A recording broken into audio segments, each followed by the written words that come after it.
Hello everyone, welcome to easy Vidya channel. Subscribe easy Vidya channel. अगर अभी आपने इजी विद्या को सब्सक्राइब नहीं किया तो प्लीज़ सब्सक्राइब कर लीजिए। आज पढ़ेंगे पाश्चात्य काव्यशास्त्र के कवि लोनजाइनस के औदात्य की अवधारणा को। पाश्चात्य काव्यशास्त्र में दो महान कवियों प्लेटो एवं अरस्तु के आविर्भाव के बाद लोनजाइनस तीसरे महान कवियों में से एक हैं। तो आइए जानते हैं लोनजाइनस कौन है। लोनजाइनस तीसरी चौथी सदी के यूनानी विचारक थे। दार्शनिक होने के साथ साथ श्रेष्ठ वक्ता एवं साहित्यकार भी थे। लोनजाइनस की रचना है पेरिप्सूस। इनके ग्रंथ का नाम है पेरिप्सूस, जो कि ग्रीक लैंग्वेज में लिखी गई थी। यूनानी भाषा में लॉन्गिनुस कहा गया लोनजाइनस को। लोनजाइनस का उदात्त का सिद्धांत है। इन्होंने औदात्य की अवधारणा प्रस्तुत की। पेरिप्सूस नाम की बुक है, जिसे इंग्लिश में ट्रांसलेट किया गया ऑन द सबलाइम के नाम से। इस रचना में उत्कृष्ट रचना की गरिमा के महत्व का वर्णन है। उदात्त की अवधारणा का उल्लेख है। इनकी इस रचना को ऑन द सबलाइम नाम से प्रसिद्धि मिली। पेरिप्सूस की खोज इटली विद्वान रोबर्टेलो ने 1554 ईस्वी में की थी। 1554 ईस्वी में इटली विद्वान रोबर्टेलो ने इसकी खोज की। इसका पहला संस्करण इतावली भाषा में प्रकाशित किया गया। 1652 ईस्वी में सर्वप्रथम जॉन हॉल ने हाइट्स ऑफ द एलोक्वेंस नामक ग्रंथ में अंग्रेजी में अनुवाद किया। पेरिप्सूस का हाइट्स ऑफ द एलोक्वेंस नामक से अंग्रेजी में अनुवाद किया गया। 1674 ईस्वी में बोइलो ने फ्रेंच भाषा में अनुवाद किया। ऑन द सबलाइम नाम से ये ग्रंथ प्रसिद्ध हुआ।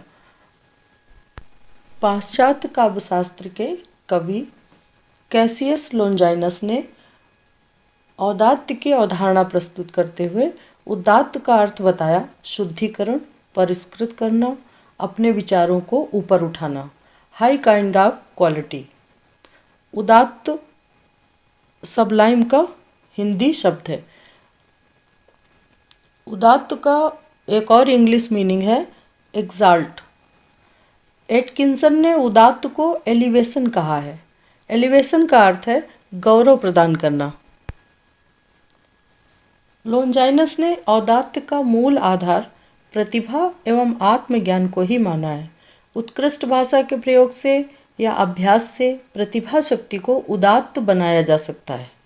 लोनजाइनस मानते हैं कि कवि की आत्मा से गौरवशाली विचार उत्पन्न हो और उन्हें शब्दों से अलंकृत कर परिष्कृत किया जा सके, उन्हें उदात्त बनाया जा सके। लोनजाइनस के ग्रंथ पेरिप्सूस के कुछ ही अवशेष मिले हैं। जो अवशेष मिले हैं उनमें से एक भाग में उदात्त शैली का उल्लेख है, दूसरे भाग में कलात्मक तत्वों का वर्णन है। पत्रात्मक शैली में लिखा गया है इसे। लोनजाइनस ने ऑन द सबलाइम में अपने मित्र को पत्र लिखा है, तो ये पत्रात्मक शैली में है। रचना के दो पक्षों का विवरण है, अनुभूति एवं अभिव्यक्ति। भारतीय काव्यशास्त्रियों ने कुंतक के वक्रोक्ति सिद्धांत को लोनजाइनस के औदात्य के समान माना है। भारतीय काव्यशास्त्र के विद्वानों ने कुंतक के वक्रोक्ति सिद्धांत को लोनजाइनस के औदात्य के समान माना है।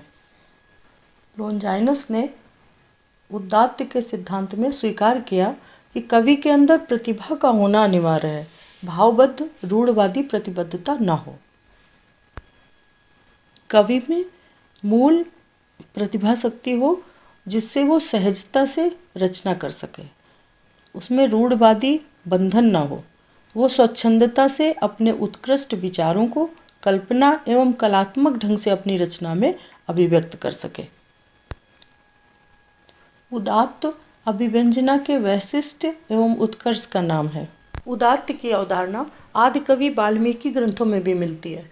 वाल्मीकि के संस्कृत ग्रंथों में महान उत्कृष्ट विचारों का समायोजन है। भारतीय काव्यशास्त्र में उदात्त की अवधारणा का वर्णन पहले कहीं नहीं मिला। प्लेटो की द रिपब्लिक ग्रंथ आया अरस्तु का द पोएटिक्स, द रिटारियस। अरस्तु के द पोएटिक्स काव्यशास्त्र से लोंजाइनस प्रभावित थे।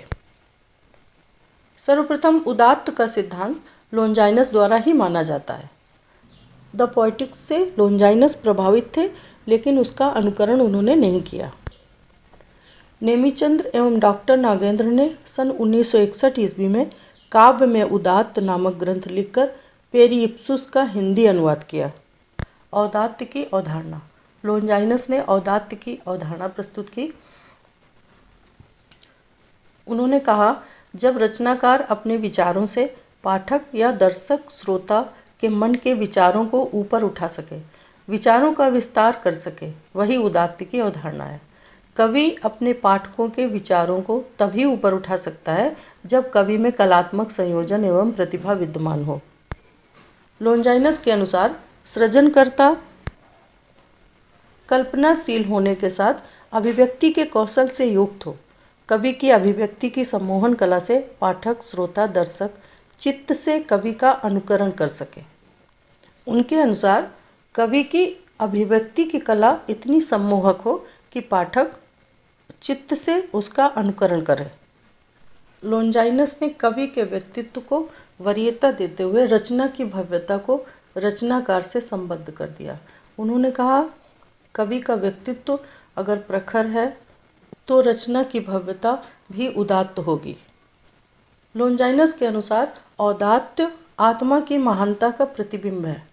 औदात्य केवल उन्हीं में प्राप्त है जिनकी चेतना औदात्य एवं विकासोन्मुख है। जिसका जीवन संकीर्ण विचारों के अनुसरण में व्यतीत होता है, वो कभी भी मानवता के स्थायी महत्व की रचना नहीं दे सकते। जिनके मन में संकीर्ण विचार उत्पन्न होते रहते हैं, वे उत्कृष्ट रचना का सृजन नहीं कर पाएंगे। कवि के अंदर उदात्त की भावना प्राकृतिक रूप से विद्यमान होती है। इसके साथ साथ वो अपनी प्रतिभा एवं अभ्यास से भी अर्जित करता है। कुछ तो इनके मूल प्रतिभा शक्ति होती है और कुछ अभ्यास से वो अलंकारों का समायोजन करके, रस छंद उसमें सुंदर शब्दों का समावेश करके अर्जित कर लेता है। उदात्त महान आत्मा की प्रतिध्वनि है। कवि अपने आत्मज्ञान, प्रतिभा शक्ति से, उत्कृष्ट भावों, विचारों से, सुंदर परिष्कृत एवं अलंकृत शब्दों से जो सृजन करता है, उस रचना से पाठक, श्रोता कवि के भावों, विचारों के साथ तादाद में स्थापित कर उन्हें अपने जीवन में ग्रहण कर सके। यही लोंजाइनस की उदात्त की अवधारणा है। स्कॉट जेम्स ने 1928 में अपनी किताब में इन्हें रोमांटिक आलोचना का प्रथम पुरुष कहा। स्कॉट जेम्स ने लोंजाइनस को प्रथम स्वच्छंदतावादी आलोचक माना है। लोंजाइनस शास्त्रवादी विचारक हैं। स्कॉट जेम्स ने कहा, लोंजाइनस शास्त्रवादी विचारक हैं। उदात्त के तत्व। विचार, भाव, भाषा शैली, रचना विधान की गरिमा ही काव्य का उदात्त तत्व है। लोंजाइनस उदात्त के 5 तत्व स्वीकार करते हैं। 2 अंतरंग, 3 बाह्य तत्व। अंतरंग तत्व क्या है? प्रतिभा, जिसमें महान विचार हों। दूसरा है प्रबल भावों की उत्कृष्टता, जिसमें प्रबल भावों का आवेग हो, सहजता से उत्कृष्ट शब्दों का प्रवाह हो। बाह्य तत्व कौन से हैं? संपूर्ण अलंकार योजना, अलंकार छंदों के माध्यम से उस रचना का सृजन किया गया हो। चौथा है शुद्ध गरिमामय भाषा। 5वां कलात्मक रचना विधान, जिसमें कला का समायोजन हो। उदात्त के अवरोधक तत्व। बाह्य आडंबर, जिसमें बाह्य आडंबर न हो, शब्दों का आडंबर न हो। बाल्यता, बाल्यता का अर्थ है गरिमामयी भाषा का प्रयोग न करना। कटु शब्दों का प्रयोग हो जिसमें, वो उदात्त के अवरोधक तत्व हैं। प्रबल भावों की शून्यता, अस्पष्ट अभिव्यक्ति, जिसमें अभिव्यक्ति की स्पष्टता ना हो। तो ये 5 उदात्त के अवरोधक तत्व हैं। अगर लोंजाइनस का सिद्धांत आपको समझ में आ गया हो तो please subscribe easy Vidya, like videos and comments below. Notification का बटन ज़रूर पुश कर लें, जिससे हमारे नोटिफिकेशन आप तक पहुंचते रहें। और please please please subscribe easy Vidya.